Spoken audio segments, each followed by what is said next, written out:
po sa ating lahat mga ma'am sir. Dito po tayo sa bayan po ng Quiapo pa rin. Ito na naman, rice land na naman po tayo. Irrigated rice land. Yung property po na sisilipin natin ngayon. 1.5 hectares yung ating sisilipin.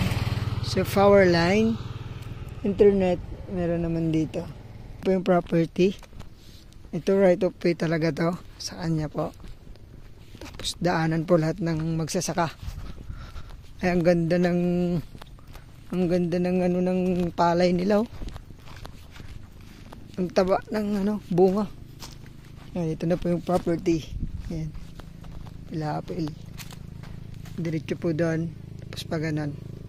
So rice land lang po talaga. Pero pwedeng dito sa harap. Magtayo ng bahay. Pwedeng residential dito sa harap. Kasi yun, may mga residential. So, may kapitbahay na rin po tayo dito. So, ayan, pag ganun po. Internet na nga eh. Oo, internet. May cable na. So, yun. Pag ganun, tapos pag ganun po yung property natin. Yan, sakop niya po yung Milina. Dito, dalawa. Sakop po niya. Tapos pag ganun. So, sagot naman niya yung relocation nito. Para, mas makita po yung boundary. Mataba yung lupa nila dito. So nga po ay lapit po ng ng irrigation. Ayan, kasama pa po ito. May tubig oh. Iwan ko kung fish pan yan. Ayan po yung boundary. Ma'am sir, pag ganon. Tapos yan, nagganon po doon sa may puno na yan. Pag ganon na. So, pure rice land. Pwedeng magpatay ng bahay. So, pwede siyang residential rice land. Yan. Tapos, lapit pa yung kalsada. Tow lane.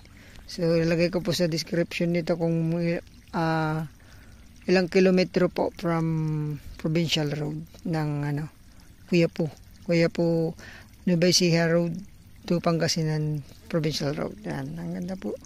So, tanong natin kung magkano po yung nakukuha nila dito.